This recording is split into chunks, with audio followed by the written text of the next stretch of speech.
La razón por la que los evangelios hipnóticos, es decir, que describen los mismos eventos de manera secuencial, que son los evangelios de Mateo, de Marcos y de Lucas, porque Juan es un evangelio que ya se dedica más bien a otros temas diferentes, aunque solamente repasa algunos como la multiplicación de los panes, entre otros.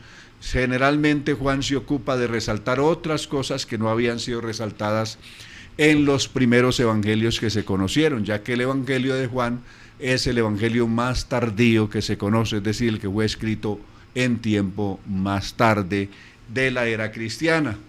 Entonces alcanzó a recoger una cantidad de cosas que se notaron que no habían quedado registradas en los tres primeros evangelios que se conocieron, que son Mateo, Marcos y Lucas. Entonces resulta que hay una diferencia entre Mateo, Marcos y Lucas, porque donde hay muchas veces, por ejemplo, 2 endemoniados de Gadara según San Mateo, en los otros solamente hay un endemoniado, según el capítulo 5 de Marcos, y así. Aparecen 2 leprosos, como aparece aquí en el capítulo 9, que siguen a Jesús. En el Evangelio según San Marcos aparecía 1, aparecen 2 ciegos, en fin. ¿A qué se debe de que en el caso de Mateo se diga 2 muchas veces y en los otros evangelios este mismo evento se cuenta como 1? La razón es sencilla. La respuesta se encuentra en San Lucas en el capítulo 1. San Lucas capítulo 1 nos va a dar la respuesta, el por qué se dan estos hechos.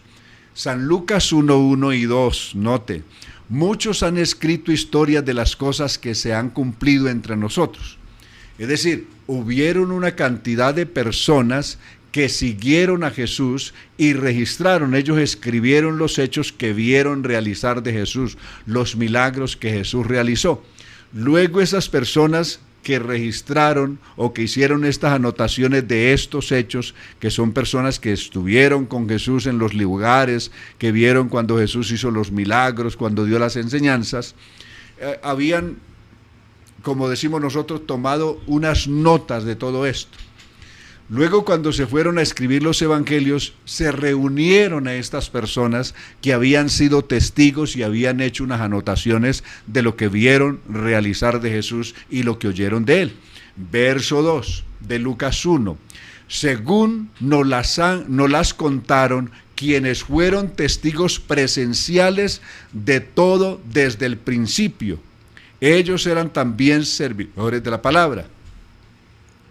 Entonces lo que hicieron tanto Lucas como Marcos como Mateo fue reunirse con este grupo de testigos presenciales, cada uno en su momento. Marcos es el de los 3 evangelios, de estos 3 evangelistas que estoy mencionando, el que aparece en una edad más temprana, es decir, en un tiempo más temprano. Aparece el evangelio según San Marcos, fue el primer evangelio que se conoció.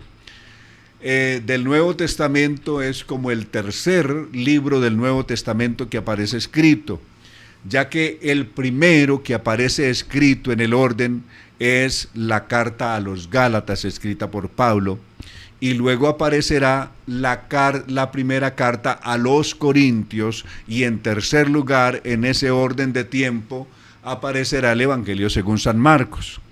Ya un corto tiempo después va a aparecer el Evangelio según San Mateo y también el Evangelio según San Lucas. Estos 3 fueron escritos entre los años 41 al 46, por ejemplo, en ese intervalo de tiempo, siendo el primero que apareció el Evangelio según San Marcos, pero los otros fueron un poco secuenciales, ahí un poco seguidos. Diferente del Evangelio según San Juan, que ya vino muchos años después. Entonces, lo que dice Lucas, cómo fue que se escribieron los evangelios, es una anotación muy importante. ¿Qué es lo que hicieron? Reunieron a todas esas personas que fueron testigos presenciales, no solamente los apóstoles, sino cantidad de testigos que habían escrito, según lo dice Lucas. Muchos han escrito historias de las cosas que se han cumplido entre nosotros. dijo el 1. Y el 2, según nos las contaron quienes fueron testigos presenciales de todo desde el principio. Ellos eran también servidores de la palabra, es decir, todos esos testigos eran servidores de la palabra, es decir, su testimonio sirvió para hacer una compilación lo más exacta posible de los hechos y de las enseñanzas que tuvieron lugar en el ministerio de Jesús. Entonces los reúnen a todos, pero ocurre que hay un grupo de personas que sostienen, todos cuentan lo mismo. Hay una diferencia entre estos testigos. A unos dijeron que habían sido 2 ciegos o que habían sido 2 endemoniados, sostenía un grupo y tenían en sus notas. Puede haber pasado 2 cosas. Una, que anotaron eventos diferentes, pues Jesús hizo tantas sanidades, tantos milagros, y contaron eventos diferentes, pero que conservaban algún parecido con lo que otros habían escrito. Puede ser que en un caso unos registraron el momento cuando Jesús sana a 2 leprosos, o cuando libera a 2 endemoniados en Garada, o así sucesivamente. Entonces, o cuando sana a 2 ciegos, y en cambio los otros anotaron, fue un evento en el que fue sano un ciego, que fuera sano un leproso, en fin. La cuestión estuvo en el testimonio. Como los 2 testimonios eran válidos, entonces para no dejar a ningún grupo, habían 2 grupos de testigos, para no dejar a uno por fuera, se ponen los 2. El testimonio que daba un grupo que decían que eran 2, y el testimonio que daba otro grupo de testigos que tenían anotado que decía que era 1. Pero el asunto está, es decir, la explicación a todo eso está en estos versos 1 y 2 y el 3. Además, distinguido Teófilo, yo mismo investigué con mucho cuidado los acontecimientos desde su origen, y ahora te lo escribo en orden para que confirmes la verdad de lo que se ha enseñado.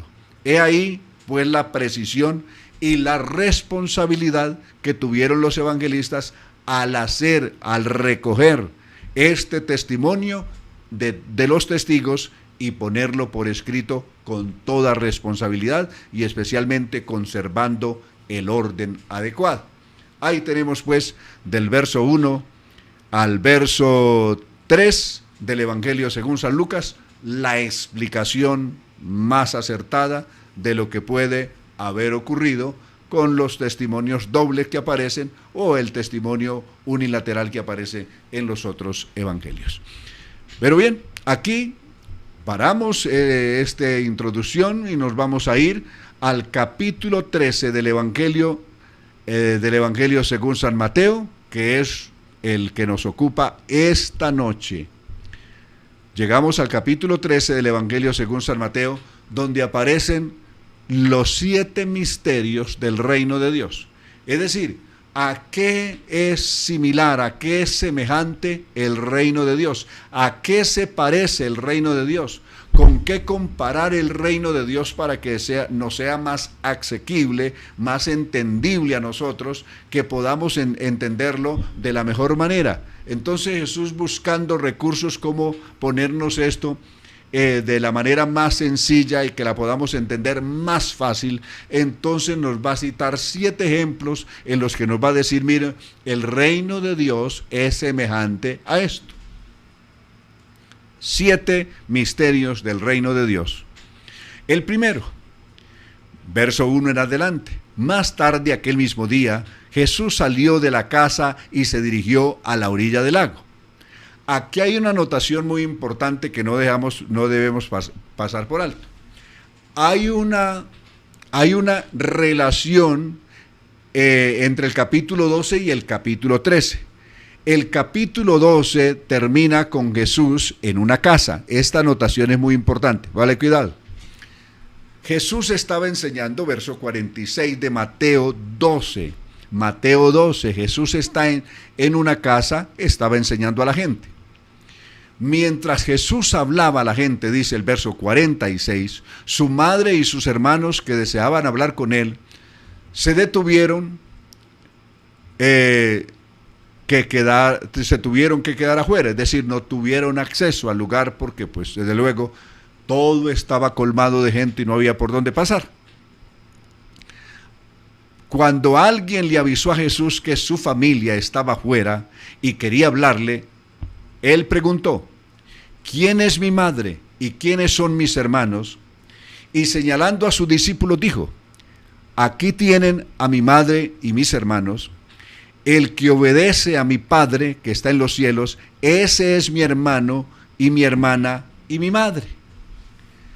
¿Por qué Jesús aparece como si estuviese haciendo un desplante a su familia y no salir de inmediato a recibirlos, a saludarlos? ¿Cómo se explicaría eso? Es un desplante, Jesús no le brinda atención, no se da por entendido, no quiere salir a saludarlos. ¿Cuál es la razón? La razón por la que Jesús no salió de inmediato a recibirlos no es que le faltase amor ni cortesía con su familia, sino que su familia tenía otra intención. Veamos con qué intención fue su familia a visitar. ¿Por qué lo fueron a buscar? Esta respuesta nos la viene a dar San Marcos, que complementa las enseñanzas de Mateo. Entonces nos la da San Marcos en el capítulo 3 del Evangelio según San Marcos, nos cuenta el por qué Jesús no salió a donde estaba su familia. ¿Qué pasó? ¿Por qué no salió donde estaba su familia?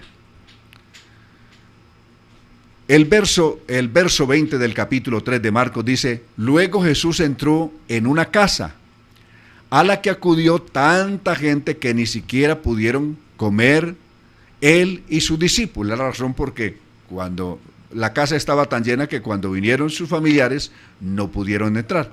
Los familiares de Jesús, dice el verso 21, al enterarse de que él estaba pasando, salieron a buscarlo porque creían que se había vuelto loco. La razón por la que Jesús no salió de inmediato a saludarlos no es un acto descortés, sino que harían sería un acto bochornoso, sería un momento muy bochornoso si Jesús sale, porque su familia a esa altura, lo que creían de Jesús, tanto su mamá como sus hermanos, era que Jesús se había enloquecido, estaba loco. Eso es lo que está diciendo el verso 21. Los familiares de Jesús, al enterarse de que él estaba pasando, salieron a buscarlo porque creían que se había vuelto loco. Los maestros de la ley que habían llegado de Jerusalén decían: los demonios lo obedecen porque tiene a Beelzebú, y el príncipe de los demonios. Entonces, aquí la gente, su mamá y sus hermanos piensan que él está loco y desde luego fueron para prenderlo, es decir, buscar traerlo por la fuerza con ellos, y esto haría un momento muy bochornoso. Más que ahí estaban los que habían ido, no para apoyar, ni porque admiraran, ni entendieran lo que Jesús enseñaba, sino que habían ido exactamente para hacerle oposición y comenzar a ridiculizar lo que enseñaba y hacía Jesús, diciendo que echaba fuera a los demonios por el espíritu de Beelzebú, es decir, por un espíritu satánico de alto nivel. Por eso echaba Jesús fuera los demonios. Entonces, esa es la razón por la que Jesús no salió de inmediato a recibir su familia, porque la intención que ellos llevaban pues no era la mejor, y de haber salido se habría presentado una situación muy difícil, escandalosa, en medio de una multitud como la que había allí alrededor. Entonces no era el momento de salir. Por eso el capítulo 13 de Mateo termina con eso, con que Jesús está en una casa y no sale cuando le dicen que su mamá y sus hermanos están, y por eso el capítulo 13 y el verso 1 hace un enlace con lo que ocurre o con lo que estaba pasando anteriormente. Más tarde, aquel mismo día, Jesús salió de la casa, es decir, de esa casa que estaba abarrotada de gente y donde María y sus hijos, otros hijos, no pudieron entrar, y se dirigió a la orilla del lago. Pronto se congregó una multitud tan inmensa que se vio obligado a subir a una barca y a enseñar desde allí a la gente que lo escuchaba con atención en la orilla. En su sermón empleó muchos simbolismos que ilustraban sus puntos de vista. Por ejemplo, usó el siguiente. Este es el primer ejemplo que él cita, el primer símil sobre el reino de Dios. Un agricultor salió a sembrar sus semillas y en el campo, mientras lo hacía, algunas semillas cayeron en el camino y las aves vinieron y se la comieron. Otras cayeron sobre terreno pedregoso, donde la tierra no era muy profunda. Las plantas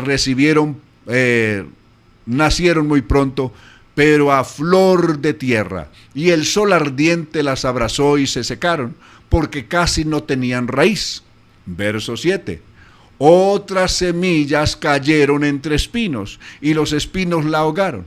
Pero algunas cayeron en buena tierra y produjeron una cosecha de 30, 60 y hasta 100 granos por una semilla plantada. El que tenga oídos, oiga. Esta es una frase muy popular en el Evangelio según San Mateo, que se volverá a repetir con gran frecuencia en el libro de Apocalipsis, en los capítulos 2 y 3. Sus discípulos se le acercaron y le dijeron: ¿por qué usas simbolismos tan difíciles de entender?, le preguntaron sus discípulos a Jesús. ¿Por qué le enseñaba así a la gente? Él les explicó que ellos, los discípulos, eran los únicos a los que se les permitía entender las cosas del reino de los cielos, pero no a los demás, y añadió: al que tiene se le da más, pero al que no tiene nada, aún lo poco que tiene le será quitado.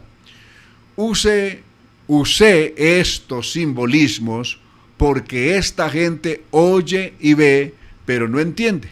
Así se cumple la profecía de Isaías. Está citando a Isaías capítulo 28 en los versos 14 en adelante. Oirán, pero no entenderán. Verán, pero no percibirán, porque tienen el corazón endurecido. No oyen bien, ni tienen los ojos cerrados. Por lo tanto, no verán, ni oirán, ni entenderán, ni se convertirán, ni dejarán que yo los sane. A partir del verso 16, entonces Jesús dijo: dichosos los ojos de ustedes, porque ven. Dichosos los oídos de ustedes, porque oyen.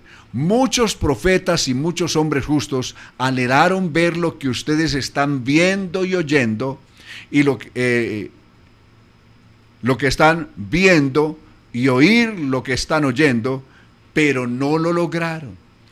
Todos los profetas y santos del Antiguo Testamento anhelaron y desearon ver uno de esos días del Hijo del Hombre, es decir, ver de manera personal cumplidas las Escrituras del Antiguo Testamento, cuando el Redentor estuviese de manera personal manifestado en carne en medio de ellos, cuando el Mesías estuviera ahí frente a ellos, poderlo ver, poderlo escuchar, poder disfrutar de sus enseñanzas, pero ellos no tuvieron esa oportunidad. Por eso Él les dice: bienaventurados son ustedes, que pueden ver lo que los santos y profetas no pudieron ver, que pueden oír lo que ellos no pudieron oír. Y verso 18, ahora les voy a explicar el simbolismo del sembrador. Verso 19, ¿qué representa el camino duro? Es decir, aquella semilla que cae en el camino. El camino duro en que algunas de las semillas cayeron representa, note lo que representa, el corazón de las personas que escuchan las buenas nuevas del reino y no las entienden. Es semejante a la semilla que cayó junto al camino. Por eso, cuando Satanás llega, les quita lo que se les sembró.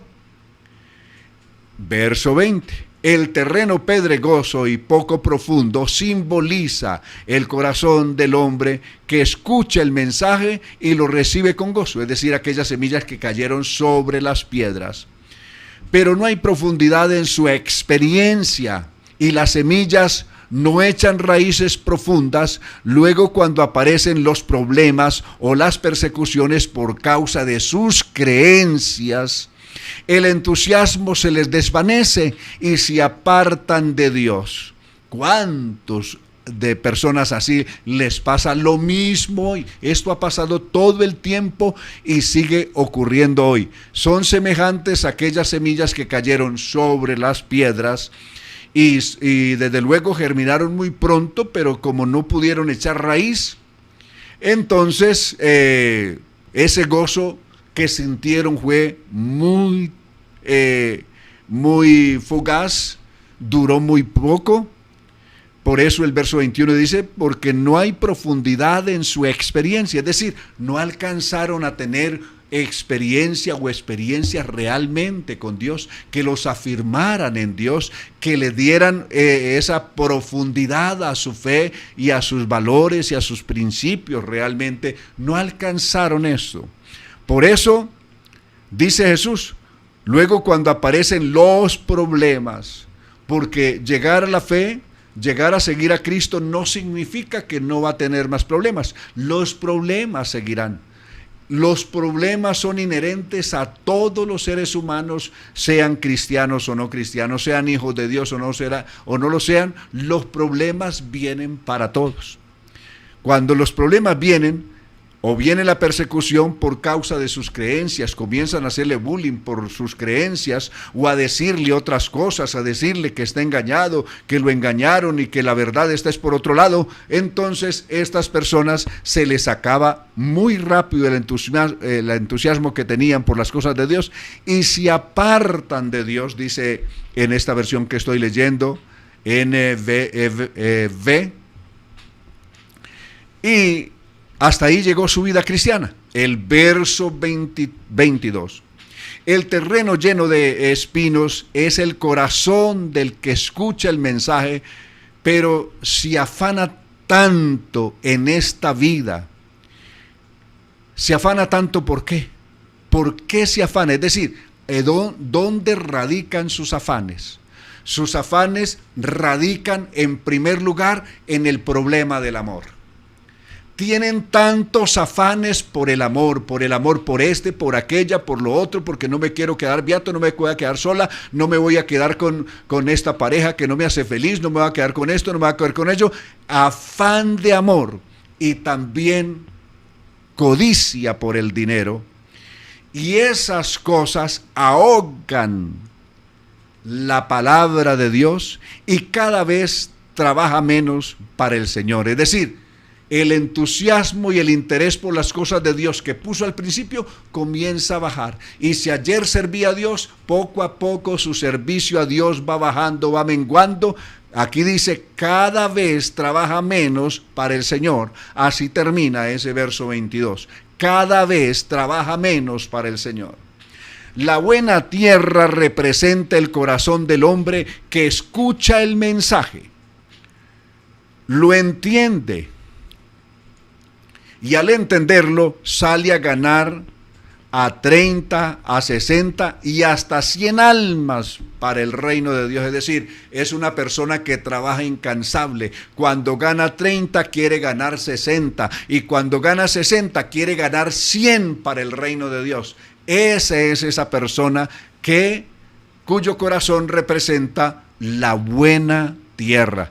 Es tan clara la enseñanza de Jesús aquí que no necesita una explicación adicional. Es decir, es tan evidente, tan contundente lo que Jesús está diciendo que ¿qué pudiéramos agregarle? Realmente no necesita ninguna explicación o que le hagamos ninguna exégesis a estas enseñanzas que definitivamente son contundentes y con una claridad diáfana como el mediodía.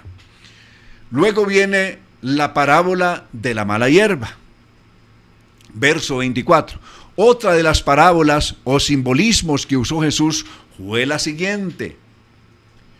El reino de los cielos es como un labrador que planta la buena semilla en el campo, pero por la noche, mientras la gente duerme, su enemigo va y siembra mala hierba entre el trigo. Cuando las plantas empiezan a crecer, la mala hierba crece también. Al verla, los trabajadores del labrador corren a donde está éste y le dicen: Señor, el terreno en que sembraste aquellos granos de buena calidad están llenos de hierbas malas. Seguro que alguno de mis enemigos lo ha sembrado, contestó el Señor. Explicó el labrador: ¿quieres que arranquemos la mala hierba?, dicen ellos. Preguntaron los trabajadores. No, respondió él. Respondió el labrador: porque pueden dañar el trigo. Dejen que crezcan juntos, y cuando llegue el tiempo de la cosecha, daremos instrucciones a los segadores para que arranquen primero la cizaña, es decir, esa mala hierba, y la quemen, y después que pongan el trigo en el granero. Normalmente siempre ha sido así.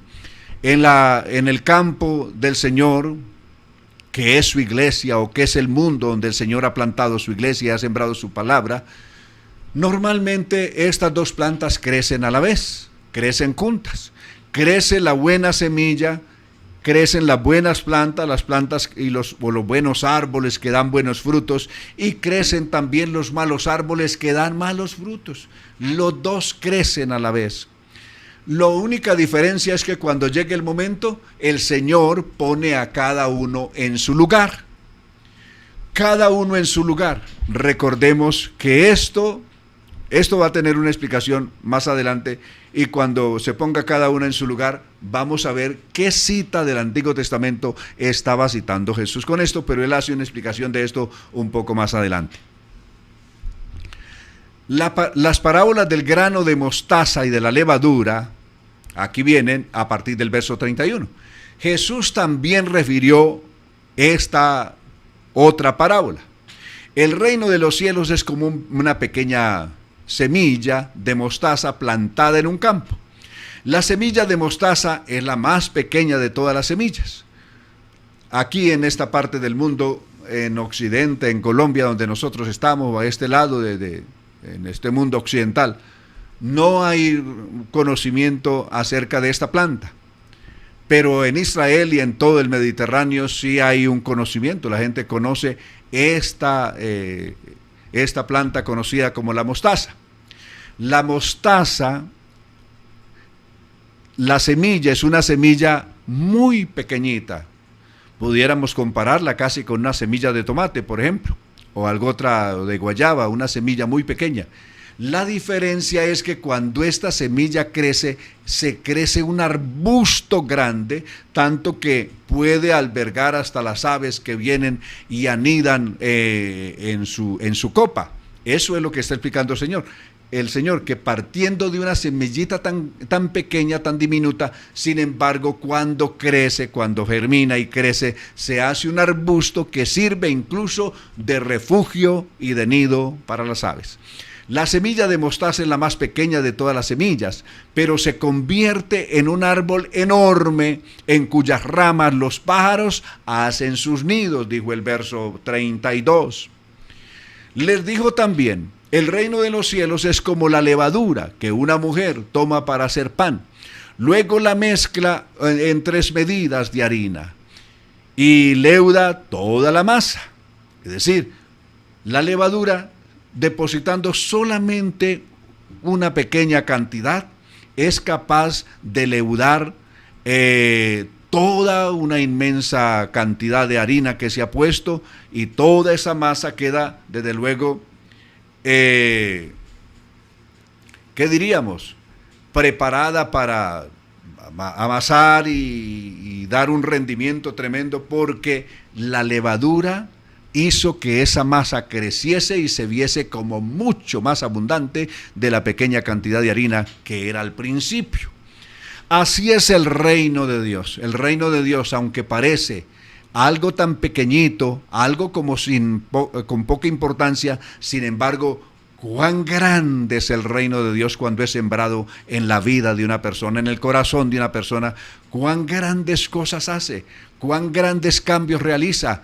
Qué transformación tan gloriosa la que logra cuando esa semilla pequeña es implantada en nosotros, pero luego produce y se convierte en un árbol frondoso, en una obra gloriosa. Así es el reino de Dios. Jesús siempre usaba estas ilustraciones cuando hablaba con la multitud. Sin las parábolas no les hablaba. Así se cumplió lo que fue dicho, lo que había dicho el profeta. Hablaré por parábolas y explicaré las cosas que han estado escondidas desde la fundación del mundo, había dicho el profeta. Aquí viene la explicación que no quise dar ahora porque sobre la mala hierba, es decir, sobre la cizaña, porque Jesús la va a dar y es mejor, pues qué mejor que escuchársela a él mismo, la explicación que él hace. Verso 36. Cuando despidieron a la multitud, regresaron a casa. Sus discípulos le pidieron que les explicara el simbolismo de la mala hierba y el trigo. Muy bien, comenzó. Yo soy el labrador, dijo Jesús. Es decir, Él es el que siembra. El que siembra el grano selecto, dijo Jesús. Yo soy el labrador que siembra el grano selecto. El terreno en que se siembra es el mundo. La buena semilla son los súbditos del reino, es decir, las personas que pertenecen al reino. Las malas hierbas son los súbditos de Satanás, es decir, aquellos que le sirven a Satanás. El verso 39, el enemigo que sembró la mala hierba entre el trigo es el diablo. La siega, es decir, la cosecha, el tiempo de la cosecha, es el fin de este siglo. Y los segadores son los ángeles.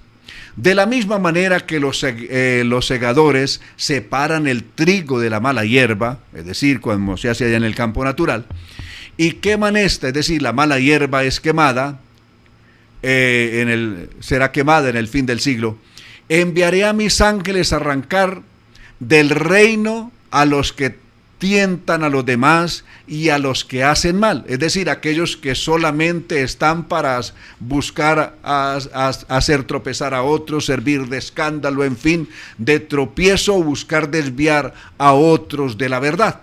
Entonces dice que el Señor enviará a sus ángeles para arrancar inicialmente a estos que causan tropiezos y que hacen mal, y una vez arrancados irán a parar en el fuego, es decir, a la perdición eterna. Allí será el lloro y el crujir de dientes. Entonces los justos brillarán como el sol en el reino del Padre. El que tenga oídos para oír, oiga. Aquí las dos citas que quería mencionar del Antiguo Testamento.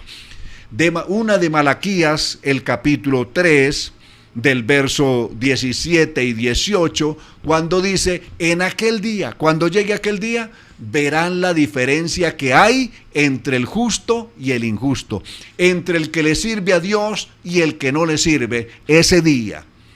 ¿Y a quiénes se refirió exactamente aquí el texto?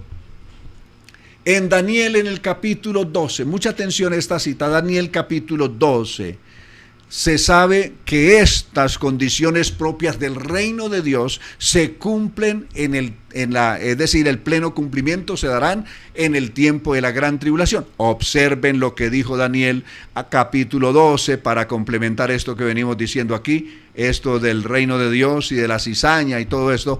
Leamos Daniel capítulo 12. Entonces se presentará Miguel, el verso 1 del 12 de Daniel, el gran ángel encargado de proteger a tu pueblo. Habrá un tiempo de angustia como no ha habido otro desde toda la historia de la humanidad. Cuando este tiempo llegue, observen, se salvarán todos los miembros de tu pueblo cuyo nombre esté escrito, es decir, el pueblo de Daniel, cuyo nombre esté escrito en el libro del registro de Dios.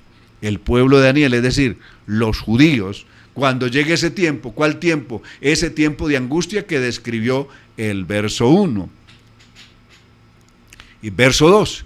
Y muchos de los que estén muertos y sepultados se levantarán de sus tumbas, algunos para vivir para siempre y otros para sufrir vergüenza y desprecio sin fin. Verso 3. Aquellos son sabios, es decir, aquellos que realmente reúnan las condiciones y se conviertan a Dios de todo corazón en ese tiempo de la gran tribulación, dice, aquellos, verso 3, aquellos cuyos son sabios brillarán como brilla la bóveda celeste, y los que enseñan a muchos la práctica de la justicia resplandecerán por siempre como lo hacen las estrellas del cielo.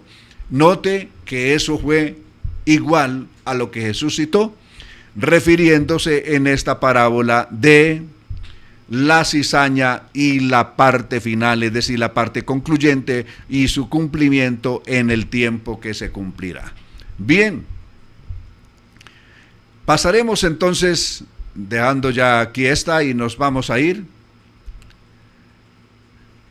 al verso 44 en adelante, y vamos a ver en esta parábola el tesoro escondido y también la perla.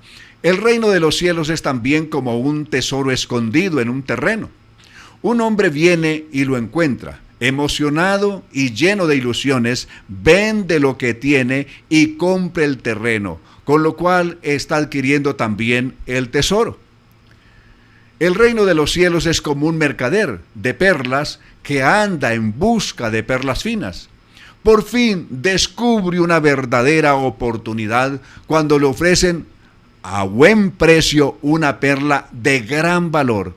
Entonces corre, vende todo lo que tiene y la compra. Así de importante es el reino de Dios.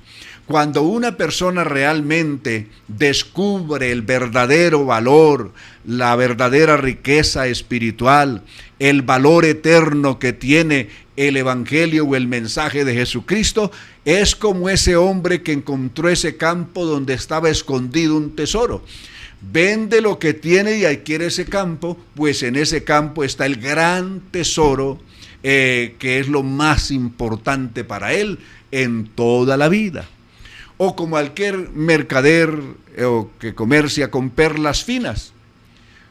Un día alguien le ofrece una perla que es finísima, legítima y de la mejor calidad. Entonces ve que esa perla realmente vale la pena, es la mejor calidad que jamás nadie le había ofrecido. Le ofrecen por fin una perla de gran valor que en todo el mercado nadie le había ofrecido. Sabiendo el valor que tiene realmente y se la ofrecen a un precio que no es inalcanzable, entonces va y vende todo lo que tiene, porque todo lo que tiene vale menos que lo que vale aquella perla. Lo mismo el hombre que vende todo para comprar el campo donde está el tesoro. Lo que él tiene vale mucho menos que lo que vale el campo, de ahí que el negocio es bueno. Hermanos y amigos, lo que nos ofrece el Señor vale mucho más que lo que nos ofrezca el mundo, lo que te haya ofrecido o lo que te pueda ofrecer el mundo de aquí para allá. Eso vale mucho menos que lo que realmente vale el reino de Dios. De ahí que vale la pena dejar todas esas cosas del mundo, dejar todas esas ambiciones terrenales, dejar todas esas cosas que son al fin y al cabo pasajeras, dejar todas esas cosas que simplemente en la mayoría de casos son solo embelecos pasajeros, y vale la pena asegurar el gran tesoro celestial y la gran perla de gran valor que es la salvación de nuestras almas eternamente. Parábola de la red. Aquí viene otra parábola. El reino de los cielos es como el pescador que tira la red al agua y recoge peces de todo tipo, buenos y malos. Cuando se llena la red, la lleva a la orilla y se sienta a escoger los pescados. Los buenos los echa en una canasta y los malos los desecha, es decir, los devuelve al agua. Así sucederá cuando llegue el fin del mundo. Los ángeles vendrán y separarán a los malos de los justos. Otra vez el ejemplo de Zacarías, o las enseñanzas de Malaquías, 3:18, aquel día, entonces te daréis verdadera cuenta la diferencia que hay entre el justo y el injusto, entre el que le sirve a Dios y el que no le sirve. A ese día se separarán los justos de los injustos, y a los injustos serán arrojados al fuego. Allí será el lloro y el crujir de dientes. ¿Entienden ahora?, pregunta Jesús a los discípulos. Y ellos contestaron, sí, gracias, Señor. Es decir, lo entendieron todos ellos. Espero que también usted y yo lo hayamos entendido esta noche. Entonces Jesús añadió, los maestros de la ley que se han convertido en mis discípulos tienen a su alcance un tesoro doble, las antiguas verdades de las Escrituras y las verdades nuevas que mis enseñanzas revelan. Aquí se refiere, desde luego, en el grupo que seguía a Jesús no habían grandes maestros que se hubieran convertido. Sí tenía grandes maestros diario acosándolo, siguiéndolo por todas partes, contradiciéndole, en fin, causando bochorno donde quiera llegaba, pero no se cuenta de que hubieran habido muchos convertidos. Sin embargo, se menciona a Nicodemo, por ejemplo, que era un principal entre los sabios de Israel, entre los grandes maestros de Israel. Estuvo, por ejemplo, Nicodemo. También estuvo José de Arimatea, que era una autoridad también, miembro del Sanedrín en Israel, y para ser miembro del Sanedrín tenía que ser un hombre que hubiese pasado por las grandes escuelas de Israel y haber tenido una probada o demostrado unos conocimientos amplios de las Escrituras, de la ley, para poder ser una autoridad en su pueblo. Entonces tenemos ahí dos que la Escritura mencionen.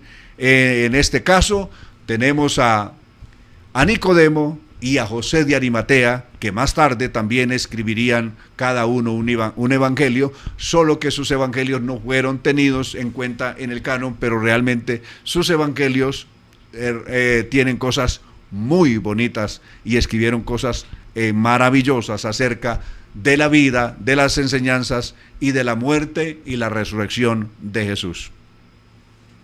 Aquí terminan las 7 parábolas o los 7 misterios del reino de Dios. Y ya aquí, al llegar a Nazaret, ya cuenta su viaje de nuevo a Nazaret. Había estado en Capernaum y aquí viaja a Nazaret donde se había criado. Al terminar de exponer estos simbolismos, Jesús fue a Nazaret de Galilea, al pueblo de su niñez, y allí enseñaba en la sinagoga. La gente estaba maravillada con su sabiduría y con sus milagros. ¿Será posible?, decía la gente, comentaban. Este es el hijo de María y del carpintero, hermano de Jacobo, de José y de Simón y de Judas. Sus hermanas viven aquí mismo todavía. ¿De dónde habrá sacado tanta sabiduría? Es decir, lo que veían en Jesús no era una sabiduría limitada, no era un poquito, no era un hombre medio sabio, sino ellos dicen, tanta sabiduría. Y se forma la discusión entre la gente, unos que sí y otros que no, y terminaron enojándose con Jesús. Entonces Jesús les dijo, al profeta nunca lo han aceptado en su propia tierra, ni en su propia gente. Por causa de la incredulidad de la gente, no hizo allí, es decir, en el lugar donde se había criado, no hizo muchos milagros a consecuencia de la incredulidad de ellos, es decir, de la gente que lo había visto en su niñez crecer, su adolescencia, su juventud, pero se cerraron en esa discusión, discutiendo de dónde sacó esa sabiduría que no es pequeña, es que realmente es muy sabio, tiene una sabiduría muy grande. ¿Dónde? ¿En qué escuela la aprendió? No estuvo con la escuela de Gamaliel, no estuvo con la escuela de Camay, que eran las dos grandes escuelas, salvo que había estado solo 3 días. Claro que para Jesús, lo que una persona puede gastar 30 años estudiando, Jesús lo estudió en 3 días, que estuvo discutiendo con los sabios de la ley, según el Evangelio, según San Lucas 2:41 en adelante, aquella vez cuando tenía 12 años, cuando se celebraba la ceremonia de la Misná. En fin, entonces, para Jesús estudiar en las escuelas grandes de Jerusalén, estuvo 3 días. En 3 días a él le basta para estudiar mucho más de lo que cualquier sabio hoy aprendería en 30 años. Entonces, eso no lo habían entendido ellos.